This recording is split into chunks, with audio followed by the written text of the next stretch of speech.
যুক্তরাষ্ট্রের পাল্টা শুল্ক আরোপে ঝুঁকিতে রপ্তানি খাত, পুনর্বিবেচনার সুযোগ রয়েছে জানালেন অর্থ উপদেষ্টা।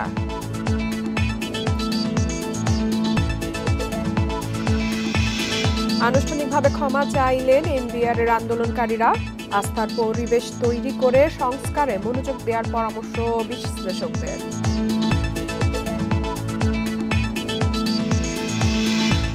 সামাজিক ব্যবসা খাতে ব্যাংকগুলোকে বিনিয়োগের আহ্বান বিআইবিএম এর, ঝুঁকির বিষয়ে সতর্ক থাকার তাগিদ।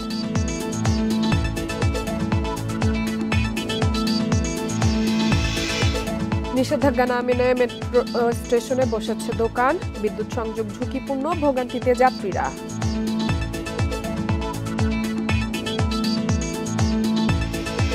সবাইকে আমন্ত্রণ অর্থনীতি সারাদিনে, আপনাদের সাথে আছি ইফাতারা। শুনছিলেন শিরোনাম, এবারে জানাবো বিস্তারিত। বাংলাদেশ থেকে আমদানি করা পণ্যের উপর ৩৫% শুল্কের ফলে কোটি কোটি ডলারের তৈরি পোশাকের বিদেশি ক্রয়াদেশ বাতিল হতে পারে বলে মনে করছেন ব্যবসায়ীরা। যদিও প্রয়োজনীয় পদক্ষেপ নেওয়ার জন্য এখনও সময় আছে বলছেন অর্থনীতিবিদরা। এদিকে বুধবার মার্কিন বাণিজ্য প্রতিনিধির সঙ্গে বাংলাদেশের দ্বিতীয় দফার বৈঠকে শুল্ক নিয়ে ভালো খবর পাওয়ার আশা করছেন অর্থ উপদেষ্টা। ৩ মাস শুল্ক বিরতির পর অবশেষে বাংলাদেশ থেকে আমদানি করা পণ্যের উপর মাত্র 2% কমিয়ে ৩৫% শুল্ক নির্ধারণ করেছে যুক্তরাষ্ট্রের প্রেসিডেন্ট ডোনাল্ড ট্রাম্প, যা আগামী ১ আগস্ট থেকে কার্যকর হবে। ব্যবসায়ীরা বলছেন এর প্রভাব সরাসরি গার্মেন্টস খাতের উপর পড়বে, দাম বাড়বে বাংলাদেশি পণ্যের। তাই অসংখ্য রপ্তানি আদেশ বাতিল হয়ে শত শত পোশাক কারখানা বন্ধের সম্ভাবনা থেকে যাবে বলে মনে করছেন ব্যবসায়ীরা। এটা যদি কমিয়ে না আনা হয় তাহলে বাংলাদেশের বিজনেসে যে ধস নামবে সেটা সত্য, এখানে বিন্দুমাত্র কোনো ত্রুটি নাই। Customer they want the tariff cheaper, যেখানে যে দেশে প্রায় যেখানে চিপার সেখান থেকে তারা প্রোডাক্ট নেবে।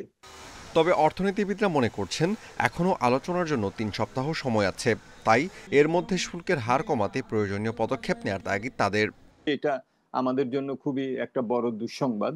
মার্কিন যুক্তরাষ্ট্র আমাদের সবচেয়ে বড় রপ্তানি বাজার একক যদি ধরি, আমাদের রেডিমেড গার্মেন্টসের জন্য তো বটেই।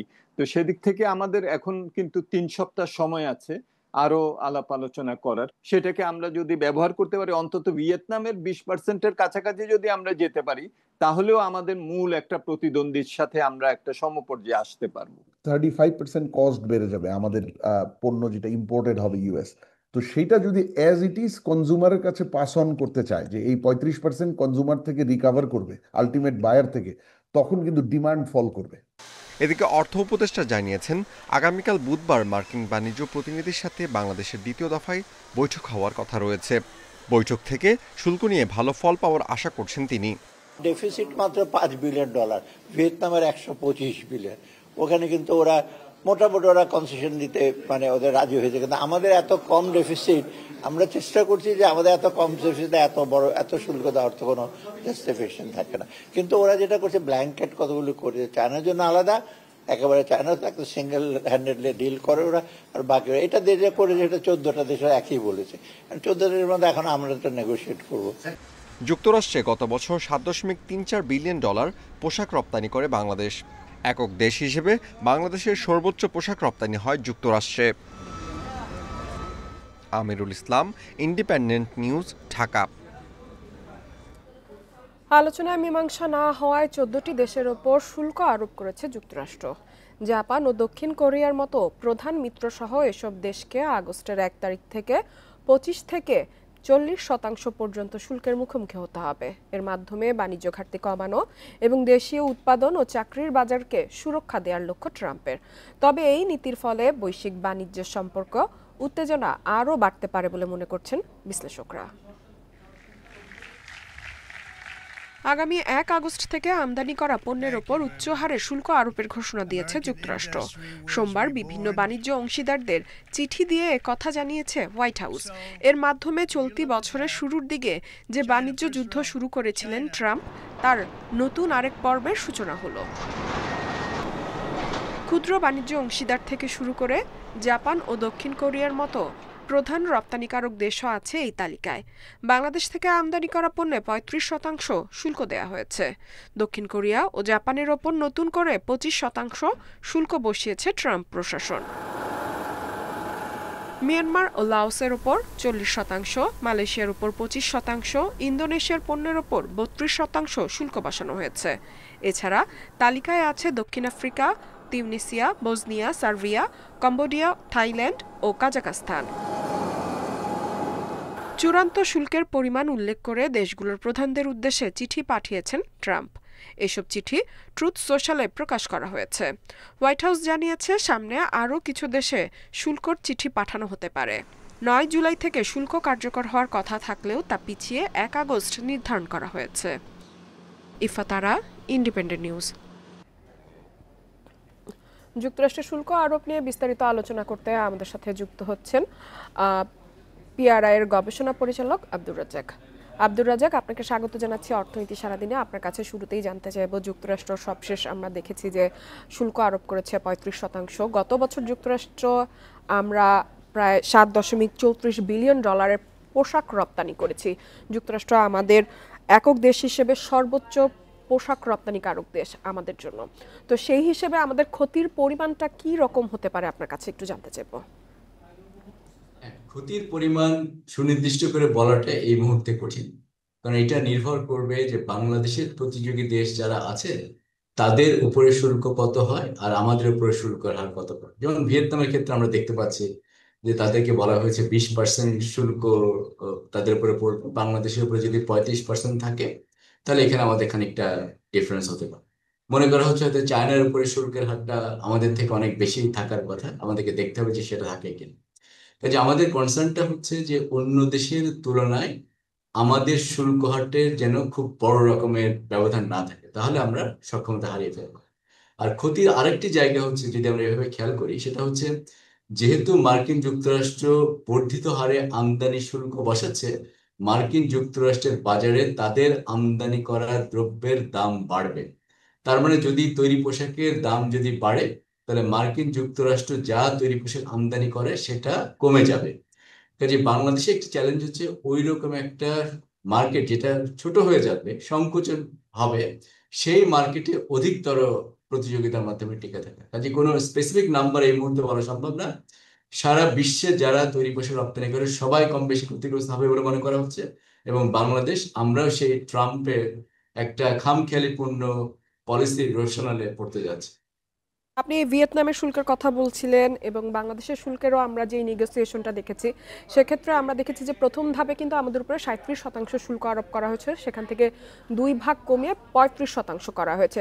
যেখানে আমরা ভিয়েতনাম দেখতে পাচ্ছি অনেকটা এগিয়ে গেছে, ভিয়েতনামে কিন্তু মাত্র 20% শুল্ক আরোপ করা হয়েছে। আমরা কেন এই নেগোসিয়েশনের বিষয়ে পিছিয়ে গেলাম, অথবা কেন আমরা সেই সুযোগটা কাজে লাগাতে পারিনি বলে আপনি মনে করেন? এক্ষেত্রে আসলে কূটনৈতিকভাবে কি আমাদের ব্যর্থতা আমরা বলবো? যদিও আমরা জানি যে এখনো কিন্তু বলা হচ্ছে সরকারের পক্ষ থেকে যে আলোচনার সুযোগ রয়েছে, কিন্তু এই সুযোগটা আসলে কতটা আমরা কাজে লাগাতে পারবো বলে আপনি মনে করেন? হ্যাঁ, সুযোগ আছে। এটা অনেক সময় প্রেসিডেন্ট ট্রাম্প এবং তার প্রশাসনের একটা ট্যাকটিক, যে তারা অনেক সময় আগে চিঠি দিয়ে বা সতর্ক করে একটা পরিবেশ তৈরি করেন, এবং যার মাধ্যমে দেশগুলোকে বাধ্য করা হয় যে অধিকতর শর্ত মার্কিন যুক্তরাষ্ট্রের কাছ থেকে গ্রহণ করতে। দেখুন, নেগোসিয়েশনে একটা জায়গা হচ্ছে আমরা মার্কিন যুক্তরাষ্ট্রের বাজারে কি সুবিধা পেতে যাচ্ছি সেটা, আরেকটি দিক হচ্ছে যে আমরা মার্কিন যুক্তরাষ্ট্রকে কি সুবিধা দিতে হবে। কাজে এই দুটো জিনিস মিলিয়ে আমি মনে করি না যে এটা বলা উচিত হবে যে ভিয়েতনাম যে ডিলটা করেছে সেটা বাংলাদেশের থেকে ভালো, বা আমরা এরকম একটা ডিল করলে এটা আমাদের জন্য ভালো হবে, সেটা কিন্তু বলাটা খুব কঠিন একটা কাজ।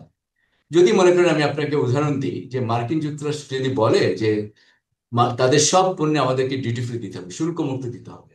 এখন আমরা জানি যে মার্কিন যুক্তরাষ্ট্র অনেক এক্সপেন্সিভ আইটেম কিন্তু তারা বিশ্ববাজারে রপ্তানি করে।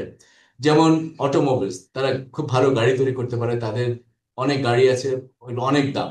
কারণ এগুলোর উপরে যদি আমরা শুল্ক যদি শূন্য করে দিই, তাহলে সেরকম একটা পরিস্থিতিতে আমাদের যদি অনেক বেশি ওইরকম বিলাস পণ্যের আমদানি বাড়ে, সেটা আমরা কিভাবে মোকাবেলা করবো, এটাও কিন্তু আমাদের কনসিডারেশনের মধ্যে নিতে হবে। আর যদি দেখুন, আপনার কাছে আমি জানতে চাইবো, যুক্তরাষ্ট্রের বাজার কিন্তু আমাদের জন্য খুব হাই ইন্ডের বাজার না। আমরা যুক্তরাষ্ট্রে সাধারণত মানসম্পন্ন কাপড় পাঠানো হয়, কিন্তু যেটা যুক্তরাষ্ট্র সাধারণত সবাই ক্রয় ক্ষমতার মধ্যে থাকে সেই ধরনের কাপড়টাই যায়। তো সেক্ষেত্রে আপনার কাছে জানতে চাইবো যে ক্রেতাদের সাথে এই দর কষাকষির বিষয়ে আমরা আসলে এই পর্যায়ে এসে কতটা করতে পারবো বলে আপনি মনে করেন?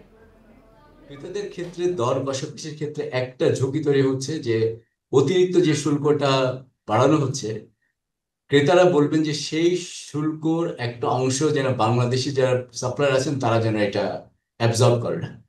তো যদি 35% যদি অতিরিক্ত শুল্ক হয়, হয়তো বায়াররা বলবে যে বাংলাদেশ 50% শেয়ার করতে পারে কিনা, তারা হয়তো 50% দিতে চাইবে। কাজে সেদিক থেকে চিন্তা করলে আমাদের যারা তৈরি পোশাক এখানে রপ্তানি করেন তারা কিন্তু অতিরিক্ত একটা সক্ষমতার চাপের মধ্যে পড়বে। আর এটার সঙ্গে যে যোগ হবে, আমি আপনাকে বলে রাখতে চাই যে পৃথিবীর সবগুলো দেশের মধ্যে যারা প্রধান তৈরি পোশাকের সাপ্লাই করেন তাদের মধ্যে বাংলাদেশের দাম তুলনামূলকভাবে অনেক কম। সেই কম দামের মধ্যে থেকে আমাদেরকে যদি আরো অধিক ছাড় দিতে হয়, সেটা আমাদের ব্যবসায়ীদের জন্য অতিরিক্ত চাপের মধ্যে ফেলবে তাদের। আব্দুর রাজ্জাক আমাদের সাথে যোগ দেওয়ার জন্য আপনাকে অসংখ্য ধন্যবাদ। চলে যাচ্ছি পরবর্তী সংবাদে। বহিষ্কার, বাধ্যতামূলক অবসর ও দুদক আতঙ্কের মধ্যে ক্ষমা চাইলেন এনবিআরের আন্দোলনকারীরা। অনেক সিদ্ধান্ত এনবিআর চেয়ারম্যানের হাতে না থাকলেও ক্ষমা চাওয়া দেখা করেছেন তারা। আন্দোলনকারীরা আহ্বান, সরকার যেন মধ্যপন্থা না নিয়ে সবাইকে গণক্ষমা করেন। বিশ্লেষকরা বলছেন আস্থার পরিবেশ তৈরি করে মৌলিক সংস্কারে মনোযোগ দেওয়া জরুরি। এনবিআরের যৌক্তিক সংস্কার ও প্রতিষ্ঠানটির চেয়ারম্যানের অপসারণের দাবিতে প্রথমে মে মাসে ও দ্বিতীয় দফায় জুনের শেষ সপ্তাহে আন্দোলন করেন কর্মকর্তা ও কর্মচারীরা। সারা দেশের কাস্টমস অফিস বন্দর বন্ধ রেখে গত 28 ও 29 জুন কমপ্লিট শাটডাউন ও মার্চ টু এনবিআর কর্মসূচি পালন করেন তারা। পরে ব্যবসায়ীদের মধ্যস্থতায় গত 29 জুন আন্দোলন স্থগিত করে এনবিআর ঐক্য পরিষদ। প্রত্যাহারের এক সপ্তাহ না যেতেই 5 সিনিয়র কর্মকর্তাকে বরখাস্ত ও বাধ্যতামূলক অবসরে পাঠানো হয়। দুদক এরই মধ্যে তদন্ত শুরু করেছে আরও জ্যেষ্ঠ 16 কর্মকর্তার বিরুদ্ধে। ফলে আতঙ্ক ছড়িয়ে পড়ে পুরো কাঠামোতে। এমন পরিস্থিতিতে গণক্ষমা চাওয়া শুরু করেছেন আন্দোলনকারীরা। মঙ্গলবার সকালে এনবিআর চেয়ারম্যানের সঙ্গে আয়কর বিভাগের একদল কর্মকর্তা দেখা করে নিঃশর্তে ক্ষমা চেয়েছেন। 2 জনকে 3 জনকে 5 জনকে যখন দেওয়া হবে তখন বাকিটা আসলে একটা আতঙ্কের মধ্যে থাকবে। বাকি যে আরো আমরা 2-3 হাজার মানুষ করেছি, মানে সমবেতই রয়েছি, তো আপনাদের হারা বাংলাদেশেও তো এটা সেটার সাথে সবাই মানে এক লাইনে ছিল। সেই হিসাবে আসলে হয় সবাইকে শাস্তি দিতে হবে অথবা সবাইকে ক্ষমা করে দিতে হবে। বদলি, প্রত্যাহার সহ নানা শাস্তিমূলক ব্যবস্থার মধ্যেও ইতিমধ্যে 46 জন উপকর কমিশনারকে যুগ্ম কর কমিশনার হিসেবে পদোন্নতি দিয়েছে সরকার। যদিও সরকারের ইতিবাচক মনোভাবের কথা সোমবার জানিয়ে দিয়েছেন এনবিআর চেয়ারম্যান। তাদের যে কাজকর্ম সেগুলো যদি তারা সুষ্ঠুভাবে সম্পন্ন করে তাহলে আমি মনে করি না যে তাদের কোনো ভয়ের কোনো কারণ আছে। বিশ্লেষকরা বলছেন এই মুহূর্তে কর্মীদের মধ্যে বিশ্বাস ও আস্থা তৈরি করে সুষ্ঠু পরিবেশ নিশ্চিত করা জরুরি। ব্যবস্থাপনা বিভাগ এবং নীতি বিভাগের মধ্যে যেন একটা সমন্বয় বা যোগসূত্র তৈরি হয়। তাহলে আমরা যদি মৌলিক বিষয়টা যদি সংস্কার করতে পারি তাহলে এটাই ছিল তাদের আন্দোলনের কি মূল বিষয়বস্তু। যদি এটা রিফ্লেকশনটা আমরা দেখতে পাই তখন বুঝবো যে না, যে বিষয় নিয়ে আন্দোলন করা হয়েছে সেই বিষয়ে রিফ্লেকশনস অলরেডি সরকার অ্যাড্রেস করে দিয়েছে। দেশের স্বার্থে এবং কাঙ্ক্ষিত রাজস্ব আদায়ে সবাইকে একসঙ্গে কাজ করার আহ্বান বিশ্লেষকদের।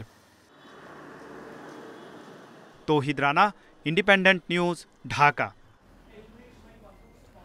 সামাজিক ব্যবসা খাতে বাণিজ্যিক ব্যাংকগুলোকে বিনিয়োগ করার আহ্বান জানিয়েছে গবেষণা সংস্থা বিআইবিএম। তবে ঝুঁকির বিষয়ে সতর্ক থাকার তাগিদ দিয়েছে সংস্থাটি।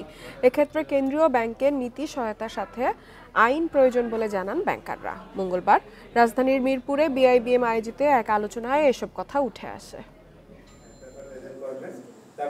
সমাজের টেকসই উন্নয়নের লক্ষ্যে বিশ্বব্যাপী সামাজিক ব্যবসা এগিয়ে যাচ্ছে। তবে এ খাতের উদ্যোক্তাদের অভিযোগ, ব্যাংকিং খাত থেকে তেমন অর্থ সহায়তা পান না তারা। বাংলাদেশেও সামাজিক ব্যবসায় ব্যাংকের অবদান কত তার কোনো সুনির্দিষ্ট হিসেব নেই। বাংলাদেশ ইনস্টিটিউট অব ব্যাংক ম্যানেজমেন্টের গবেষণা বলছে, দেশের ব্যাংকগুলোর সামাজিক ব্যবসায় তেমন বিনিয়োগ নেই। ব্যাংকগুলো এ খাতে বিনিয়োগ করলে দেশের সামাজিক ব্যবসা সম্প্রসারণ হবে। ইম্পর্টেন্ট ইস্যু হচ্ছে এই জন্য একটা রেগুলেশন দরকার, যেটা বাংলাদেশ ব্যাংক ফাইন্যান্সিংয়ের জন্য দিতে পারে, আর মিনিস্ট্রি যেটা করতে পারে সেটা হচ্ছে সোশ্যাল বিজনেসের জন্য একটা রেগুলেশন দিতে পারে। বাট ব্যাংকগুলো যেহেতু ডিপোজিট মানি নিয়ে কাজ করে, এক্ষেত্রে ফাইন্যান্সিংয়ের জন্য কিছু গ্যারেন্টি দরকার, কিছু ফান্ডিং দরকার। এ সময় ব্যাংক খাত সংশ্লিষ্টরা বলেন, ব্যাংকের সিএসআর ফান্ড নানাভাবে নয়ছয় হয়। সিএসআর ফান্ডকে সামাজিক ব্যবসায় বিনিয়োগে আনতে নীতিমেলা করা যেতে পারে বলে মনে করেন তারা। ব্যাংকগুলো যদি ফাইন্যান্স করে সঠিকভাবে, তাহলে আমরা মনে করি যে আমাদের এই দেশে সোশ্যাল বিজনেসটা ভালো কাজ করবে। যে জিনিসগুলো যে পুয়ার, শিশুদের যে স্বাস্থ্য, সেফ ড্রিঙ্কিং ওয়াটার, এই বিষয়গুলো ওখানে আসবে। আমাদের কমার্শিয়াল বিজনেসের main objective to maximise the profit. যেখানে একটা কমার্শিয়াল ব্যাংকে 1% ডিভিডেন্ড কমে গেলে এমডি চাকরি চলে যায়, এমডি চাকরি নিয়ে টানাটানি হয়, সেখানে without earning any profit, to what extent it will come to suitable, let's say question. আমাদের কনসেপ্ট থেকে যতক্ষণ পর্যন্ত আমি ব্যাংকের মালিক শব্দটা সরাতে না পারবো ব্রেন থেকে, ততক্ষণ পর্যন্ত অনেক জিনিসেরই সমাধান হবে না। প্রতি প্রান্তিকে ব্যাংকগুলোর খেলাপি বেড়ে যাওয়ার কারণে সামাজিক ব্যবসায় ব্যাংকগুলোর বিনিয়োগ করা চ্যালেঞ্জ বলেও মনে করেন বিশ্লেষকরা। Shafil Alam Sujan, independent news, Dhaka. আমদানি বিল বাবদ এশিয়ান ক্লিয়ারিং ইউনিয়ন আকুর বিল পরিশোধ করার পর দেশের মোট বৈদেশিক মুদ্রার রিজার্ভ কমে $24 বিলিয়ন দাঁড়িয়েছে। মঙ্গলবার আকুর বিল বাবদ $2.02 বিলিয়ন পরিশোধ করেছে বাংলাদেশ ব্যাংক। বিপিএম 6 পদ্ধতি অনুসারে রিজার্ভের পরিমাণ দাঁড়িয়েছে $24.45 বিলিয়ন, আর গ্রস রিজার্ভ $29.52 বিলিয়ন চেয়ে সামান্য কম। তবে নিট রিজার্ভের তথ্য দেয়নি বাংলাদেশ ব্যাংক।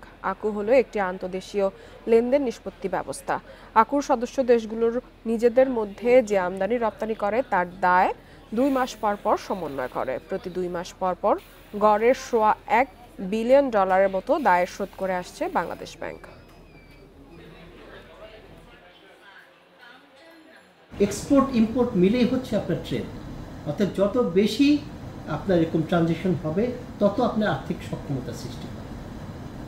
আপনি কেনেন বা বিক্রি করেন, আমদানি করেন বা রপ্তানি করেন, উভয় ক্ষেত্রেই আপনি।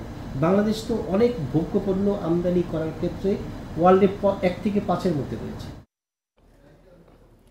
মেট্রো রেলের স্টেশন এলাকায় দোকান বসানো নিষেধ, কিন্তু তা মানা হচ্ছে না। মিরপুর, শাহবাগ, সচিবালয়, মতিঝিল সহ বেশিরভাগ স্টেশনের নিচে ফুটপাতে চলছে রমরমা ব্যবসা।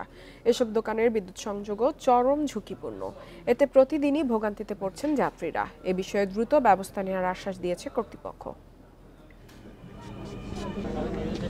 ঝক্কি ঝামেলা কম, তাই দ্রুত জনপ্রিয় হয়েছে মেট্রো রেল। উত্তরা থেকে মতিঝিল রুটে প্রতিদিন চলাচল করে 4 লাখের বেশি যাত্রী। আমার চারপাশে দেখলে বাজার মনে হলো এটি আসলে মিরপুর 10 নম্বরের মেট্রো স্টেশনের নিচের চিত্র। এরকম অসংখ্য অবৈধ দোকানের কারণে সঠিক সময়ে স্টেশনে পৌঁছাতে বেগ পেতে হয় যাত্রীদের। যদিও প্রতিটি স্টেশনে মেমাটি পুলিশ রয়েছে। মেট্রো রেলের যাত্রীদের হয়রানির কারণ হয়ে দাঁড়িয়েছে ফুটপাতের ব্যবসা। অভিযোগ রয়েছে প্রভাবশালীদের নিয়ন্ত্রণে স্টেশনের নিচে বসছে অবৈধ এসব দোকান। ছিন্নমূলের উৎপাত আর অটোরিকশায় বিরক্তি তো রয়েছেই। প্রথমে দেখলাম 2-1টা দোকান আছে, এখন আস্তে আস্তে এখন তো পুরোপুরি জায়গাগুলো দখল করে এসেছে। এতে যাত্রীদের খুবই অসুবিধা হচ্ছে। মেট্রো ট্রেনের উপরের টুকটাও অনেক সুন্দর, আর নিচের টুকে যে এগুলো দোকানের কারণে ভ্যানের কারণে জিনিসটা নোংরা লাগে। অভিযোগ স্বীকার করেছে মেট্রো রেল কর্তৃপক্ষ। বলছে এরই মধ্যে 2 জন ম্যাজিস্ট্রেট পাওয়া গিয়েছে। 1 মাসের মধ্যে আরও 4 জন যোগ দিবেন।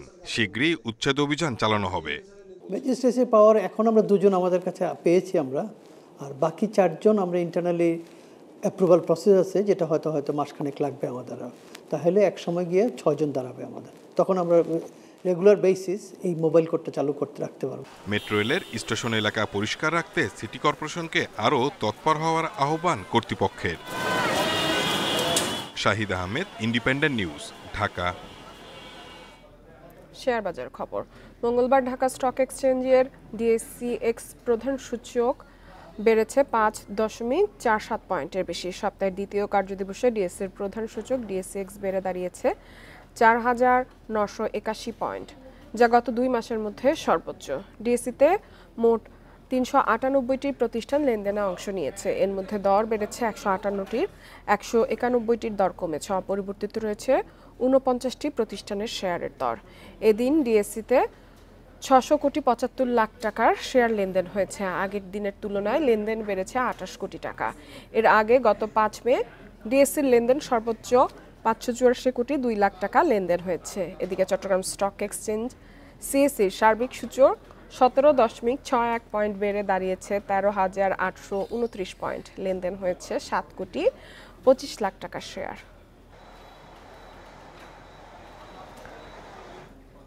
এবার জানাবো বিশ্বের প্রধান মুদ্রার সাথে টাকার আজকের বিনিময় হার। দর অপরিবর্তিত। যুক্তরাষ্ট্রের ডলারের বিনিময় হচ্ছে 122 টাকা 90 পয়সা। যুক্তরাজ্যের পাউন্ডের দর বেড়েছে, বিনিময় হচ্ছে 172 টাকা 60 পয়সায়। কমেছে ইউরোর দর, বিনিময় হচ্ছে 148 টাকা 71 পয়সায়। ভারতীয় রুপির দর অপরিবর্তিত রয়েছে, বিনিময় হচ্ছে 1 টাকা 45 পয়সায়। বেড়েছে সৌদি রিয়ালের দর, বিনিময় হচ্ছে 32 টাকা 94 পয়সা। আরব আমিরাতের দিরহামের দরও অপরিবর্তিত, বিনিময় হচ্ছে 33 টাকা 63 পয়সায়।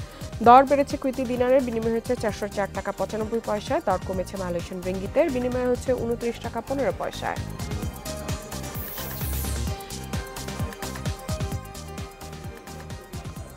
আর এই ছিল অর্থনীতি সারাদিনের আজকের আয়োজনে। ইন্ডিপেন্ডেন্ট টেলিভিশনের সবশেষ খবর জানতে চোখ রাখুন ফেসবুক, ইউটিউব এবং এক্সে। আমন্ত্রণ আমাদের পরবর্তী সংবাদে।